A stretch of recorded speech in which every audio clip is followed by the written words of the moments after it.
All right, so now we're on section 3.4, which is parallel and perpendicular lines. This should be a fairly quick video because it's only going to be discussing 3 theorems that you'll need to write down, and then we'll do one proof. All right, and the first theorem that we're going to discuss is if two lines are parallel to the same line, then they have to be parallel to each other. So if you look over here, if A is parallel to B and B is parallel to C, so they let us know that A and B are parallel by the 1 arrow, and then they let us know that B and C are parallel by the 2 arrows.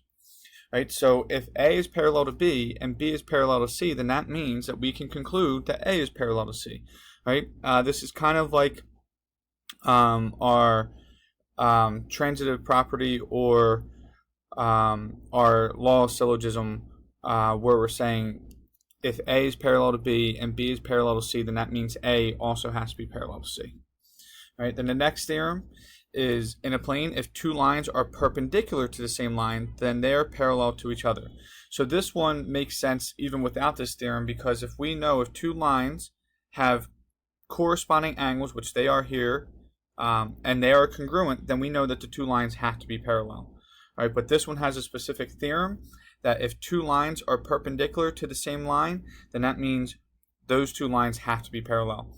So since line M and line T are perpendicular, and line N and line T are perpendicular, that means M has to be parallel to N.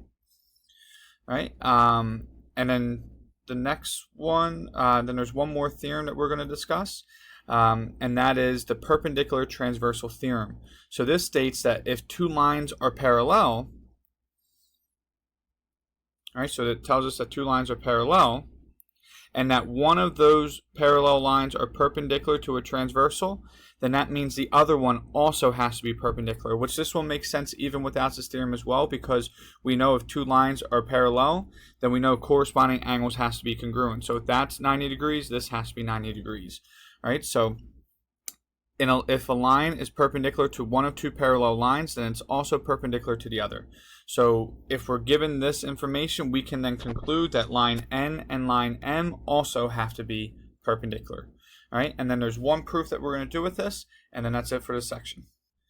All right, so what we're going to do now is we're going to do a proof, a T-column or a T-chart proof with our statements and our reasons. So we're given that in the plane C is perpendicular to B, B is perpendicular to D, and D is perpendicular to A, and what we're asked to prove is that C is perpendicular to A. Now remember, this symbol here is a symbol for perpendicular. Alright, so then the first thing that we would need to write down all the time, our first statement, is always our given information. So we will say C is perpendicular to B, B is perpendicular to D, and D is perpendicular to A. And our reasons is given. All right, now let's look at this given information, what it allows for us to say. So since we know that C is perpendicular to line B and that D is perpendicular to line B, because that's what they give us here, C and D are both perpendicular to line B, we can then make the statement that that means C has to be parallel to line D. All right, and the reason why we can say that is because of this theorem here, that if two lines are perpendicular to the same line, then they have to be parallel to each other. All right, so this one doesn't have a name, so for this one you will have to write it out. So you'll have to write out, you can use abbreviations, so if two lines are perpendicular to each other, then the two lines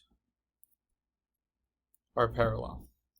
All right, so we're able to say that C and D are parallel because we knew that C and D were both perpendicular to line B, so it allows for us to say that they're parallel.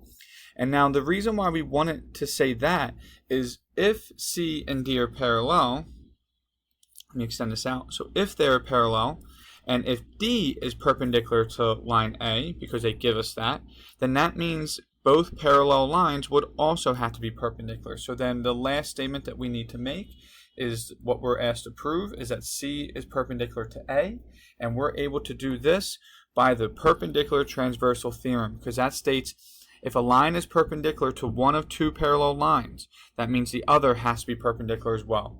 So in this case, Since our one parallel line D was perpendicular to A, that means that our other line C, if we extended it out, would also be perpendicular to A. So this is our perpendicular transversal